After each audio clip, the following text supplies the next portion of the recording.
Há milhões de anos, a Amazônia era um mundo completamente diferente, selvagem, brutal e dominado por criaturas gigantescas. Antes da floresta tropical que conhecemos hoje, existia uma imensidão úmida que se estendia por milhares de quilômetros, coberta por pântanos, rios e ilhas, onde cada sombra escondia algo pronto para atacar. Golfinhos predadores, crocodilos do tamanho de caminhões e aves caçadoras que podiam matar com um único golpe conviviam lado a lado. Essa era a Amazônia pré-histórica, um ecossistema colossal, tão perigoso quanto fascinante. E é nesse cenário que começa a história do Lago Pebas. Acredita-se que esse reino extraordinário tenha começado a se formar há cerca de 21 milhões de anos durante o Aquitaniano, o estágio mais antigo do Mioceno. Embora esse período tenha sido geralmente caracterizado como seco e frio, a Amazônia parece não ter recebido memorando, permanecendo relativamente quente e úmida. O clima teve grande influência sobre como tudo funcionava por ali. No entanto, um fator ainda mais impactante foi o aumento e declínio das terras em atividade tectônica, que elevaram as montanhas andinas. À medida que os Andes cresceram, o fluxo das águas foi drasticamente alterado, criando uma enorme bacia no oeste da região, na qual a água ficou presa.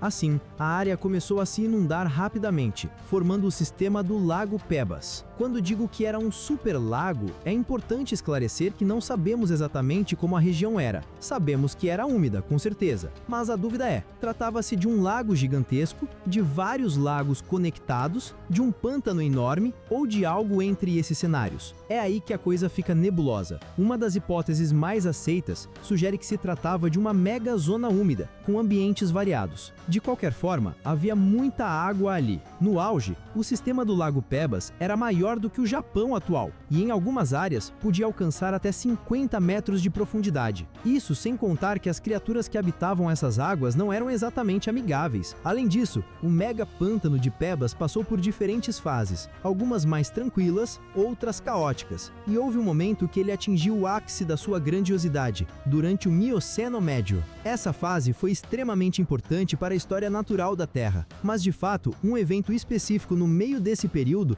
teve impacto ainda mais significativo. O ótimo climático do Mioceno Médio foi um período em que as temperaturas globais aumentaram. Essa onda de calor impulsionou a vegetação e expandiu o tamanho do lago, permitindo uma enorme diversidade de vida. O Lago Pebas era um território dominado por répteis, especialmente crocodilos. Evidências fósseis indicam que a diversidade de crocodilianos era maior do que de pássaros. Em outras palavras, imagine um lugar que avistar um pássaro era mais raro do que ver um crocodilo, algo que pessoalmente eu não escolheria visitar. Entre esses répteis, o Purosaurus se destacava como o maior jacaré que já existiu, com crânios medindo cerca de 1,5 metros e uma estrutura quase comicamente robusta, parecendo uma caixa. Ele era um predador formidável. Estimativas indicam que poderia medir até 9,5 metros de comprimento e pesar mais de 6 toneladas, superando em muito os maiores répteis atuais. Sua mordida, com força de até 69.000 newtons, era capaz de esmagar ossos e despedaçar presas instantaneamente. Naturalmente, esse réptil era o predador supremo da região, e nada parecia estar a salvo de um adulto. Além disso, o Purosaurus possuía defesas extraordinárias. Coberto por escamas grossas e osteodermos muito maiores do que qualquer armadura vista em seus descendentes, permanecia bem protegido, tanto de outros animais quanto do ambiente ao redor, ocupando rios, planícies de inundação e ambientes lacustres por toda a região. E então, se você viu a água correr e estava nessa água, bem, foi bom conhecê-lo. Embora o Purosaurus tenha sido para a formação de Pebas o que o T-Rex foi para os dinossauros, ele não era o único gigante nem o único crocodiliano impressionante. Pebas também foi lar do Gryposuchus, um gavial gigante com mais de 10 metros de comprimento, com crânio extremamente estreito e esguio, especializado em capturar grandes peixes. Como se não fosse suficiente, havia um terceiro crocodilo colossal, o Mourasuchus. Assim como o Purosaurus, também era um tipo de jacaré, mas eles eram bastante diferentes. O Mourasuchus, por exemplo, tinha crânio largo, achatado e alongado, frequentemente descrito como semelhante ao de um pato, e adultos desse gênero poderiam atingir 9,5 metros de comprimento e pesar mais de 4 toneladas. Sua dieta provavelmente incluía invertebrados, moluscos, crustáceos e peixes do fundo mudento. Além disso, haviam muitos outros crocodilianos. Formações fósseis revelam pelo menos uma dúzia de outros gêneros, mostrando uma grande variedade de tamanhos. Alguns rivalizavam com os maiores crocodilianos atuais, enquanto outros eram muito menores, às vezes do tamanho de cães ou até menores. Isso significa que praticamente todo animal em Pebas tinha um crocodilo capaz de caçá-lo, e as criaturas coexistentes ali tinham que lutar se quisessem continuar vivas, muitas vezes usando o próprio gigantismo a seu favor. Por isso, a região também se tornou o lar de muitos peixes e criaturas gigantes, incluindo arraias que superavam em muito as maiores espécies de água doce conhecidas hoje, e tartarugas monstruosas como o Estupendimos, a maior tartaruga de água doce da história. Suas carapaças chegavam a quase 3 metros e seu peso ultrapassava 1 tonelada.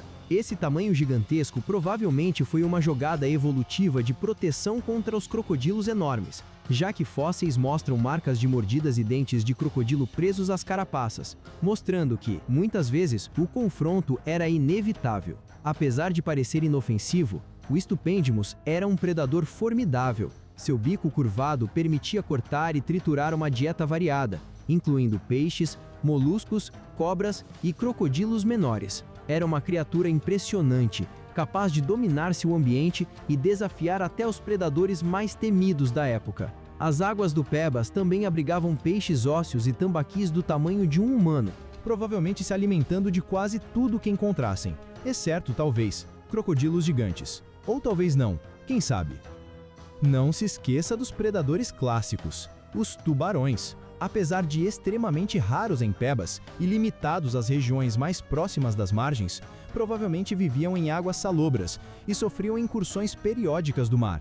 É impressionante, então, que mamíferos aquáticos tenham conseguido prosperar ali pelas margens. Os principais grupos de mamíferos presentes eram os sirênios e os golfinhos de rio.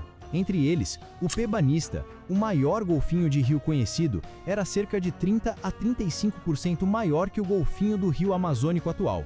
Seu crânio robusto, dentes longos e grossos e focinho alongado indicam um estilo de vida predatório, utilizando ecolocalização essencial em águas turvas.